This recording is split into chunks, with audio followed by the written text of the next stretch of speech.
Salut tout le monde, c'est NoCatch34, j'espère que vous allez tous très bien. Écoutez, pour ma part ça va nickel et aujourd'hui on se retrouve pour une nouvelle vidéo. Et aujourd'hui le sujet de la vidéo sera donc Triple H, hein. Principalement on va parler donc de Triple H, une nouvelle ère à la WWE, hein.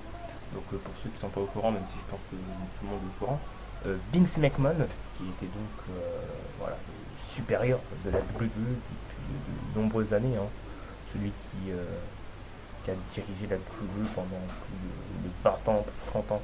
Enfin bref, Vince McMahon qui a donc pris sa retraite, donc forcément ça a été quand même un gros choc du côté, enfin un gros choc. Bon après vu son âge, c'est pas non plus hyper étonnant, mais quand même ça a quand même fait quelque chose aux fans de la WWE. Et du coup, qui a pris les rênes forcément, c'est donc Triple H, hein, Triple H qui dirigeait lui de son côté NXT. Donc là, il me semble que du coup, il dirige les deux, NXT et le main roster, enfin, je sais plus trop. Bref.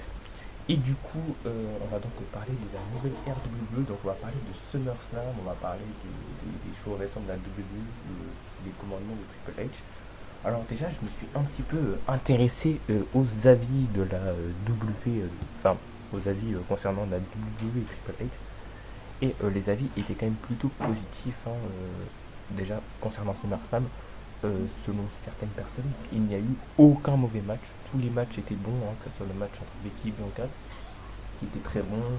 Même le main event, hein, entre Brock Lesnar et Roman Reigns, hein, Brock Lesnar qui, avec son capteur, a réussi à renverser le ring. Ça, c'est vraiment un spot qui a été quand même assez incroyable, on va pas se mentir.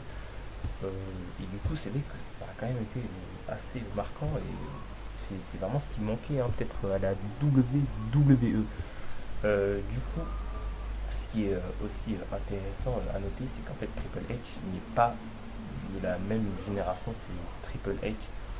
Il est beaucoup plus proche des catcheurs. D'ailleurs, si je le retrouve, je vous mettrai un extrait de Triple H qui en fait motive un petit peu ses troupes. Bref, mis à part ça, les superstars ont donc plus de liberté, que ce soit en promo et en match, ce qui fait quand même une différence. Et qui dit que les superstars ont plus de liberté, dit aussi que les scénaristes ont aussi plus de liberté, donc ils peuvent beaucoup plus s'exprimer. On sait qu'avec Vince McMahon, c'était assez compliqué. Les scénaristes proposaient des idées, mais Vince McMahon était quasiment tout le temps contre, en fait. C'est toujours lui qui mettait sa patte à l'édifice pour en fait modifier les choses, et c'était pas tout le temps ouf. Alors que peut-être que s'il aurait laissé certains scénaristes exprimer leur idée, peut-être que les histoires ou enfin, les storylines auraient mieux avancé ou seraient mieux tout simplement. Du coup, oui, la WWE laisse beaucoup plus de liberté aux superstars, avec de l'improvisation, hein, par exemple, et je trouve ça quand même assez incroyable. Je trouve que c'est quelque chose d'assez naturel, hein. Je sais pas ce que vous en pensez, dites-moi votre avis dans les commentaires. Donc moi je pense que la venue de Triple H va donc redonner une renaissance, hein, à la WWE et c'est vraiment ce qu'on veut tous.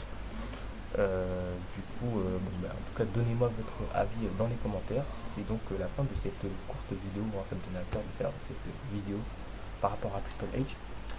Nous on se retrouve prochainement pour une nouvelle vidéo. Allez, ciao tout le monde.